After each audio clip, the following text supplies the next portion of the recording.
Class 8 স্বাস্থ্য সুরক্ষা। আজকে পূর্ব পৃষ্ঠা 59 থেকে 62। পৃষ্ঠা 59।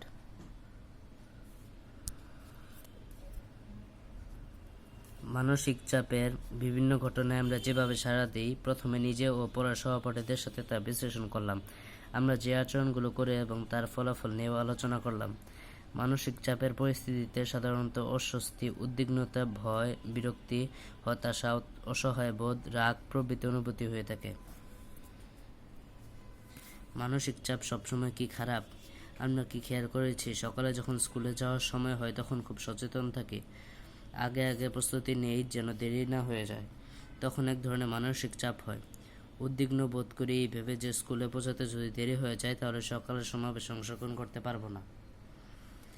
এ সময় আমাদের মানসিক চাপ হয় বলেই কিন্তু আমরা সময় হাতে নিয়ে এমনভাবে বের হই যেন দেরি না হয়। আবার কোনো বিষয় উপস্থাপন করার দায়িত্ব পেলেও কারো কারো মানসিক চাপ হয়। তাই আগে থেকে বিষয়টি সম্পর্কে ভালো করে ধারণা নিয়ে নিজেকে প্রস্তুত করি। কখনো প্রয়োজন হলে অন্যদের কাছ থেকে পরামর্শ নিই যাতে আমি প্রত্যাশা অনুযায়ী ভালো করতে পারি।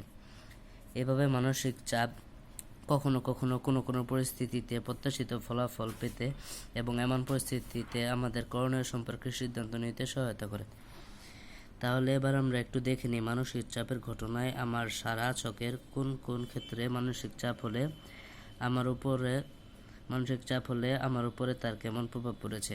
এরপরে অভিজ্ঞতা দিয়ে অপর পৃষ্ঠায় আমার মানসিক চাপের প্রভাব চোখটি পূরণ করে। পৃষ্ঠা 60। উপরে একটা ছক দেওয়া আছে, আমার মানসিক চাপের প্রভাব। আনসার এখানে দেওয়া আছে। প্রথমে দেওয়া আছে পরিস্থিতি, তারপর অনুভূতি, আচরণ, ইতিবাচক প্রভাব, নেতিবাচক প্রভাব। পরিস্থিতি: স্কুলে যেতে দেরি হওয়া। অনুভূতি: ভয়, অস্বস্তি, বিরক্তি, ভয়ে ভয়ে স্কুলে প্রবেশ করা। পরবর্তীতে সঠিক সময় স্কুলে যাই, শাস্তির ভয়ে অস্বস্তি বেড়ে যায়। পরীক্ষা কালকে: চিন্তা, উদ্বিগ্নতা, উত্তেজনা। ভালো করে পড়াশোনা করি, ভালো রেজাল্ট করি, নেই। পরিবারে ঝগড়া, ভয়, চিন্তা, ভয় কাজ করে, নেই, নিজেকে একাকী মনে হয়। মোবাইলে আসক্তি, উত্তেজনা, অস্বস্তি, মনে হয় হাতে পুরো বিশ্ব পেলাম, অনেক নতুন কিছু জানা যায়, সময়ের অপচয় হয়। বন্ধুদের সাথে ঝগড়া, অস্বস্তি, বিরক্তি, বাসায় এসে চুপচাপ বসে থাকা, নিজের ভুল বুঝতে পারা, বন্ধুরা কথা বলা বন্ধ করে।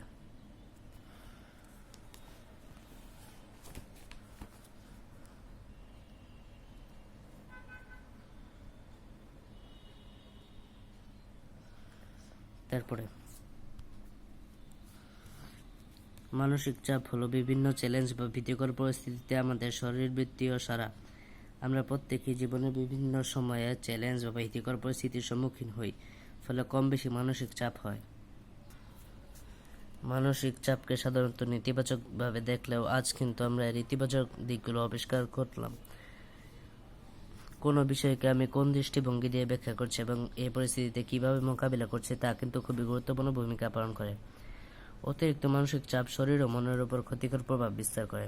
এমন পরিস্থিতিতে আমরা বিপর্যস্ত বোধ করি।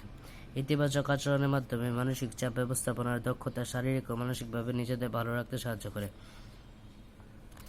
এসো এবার আমরা কয়েকটি ঘটনা পর্যালোচনা করি এবং এগুলো থেকে মানসিক চাপের ফলে অনুভূতি ও নেতিবাচক প্রভাবগুলো বোঝার চেষ্টা করি।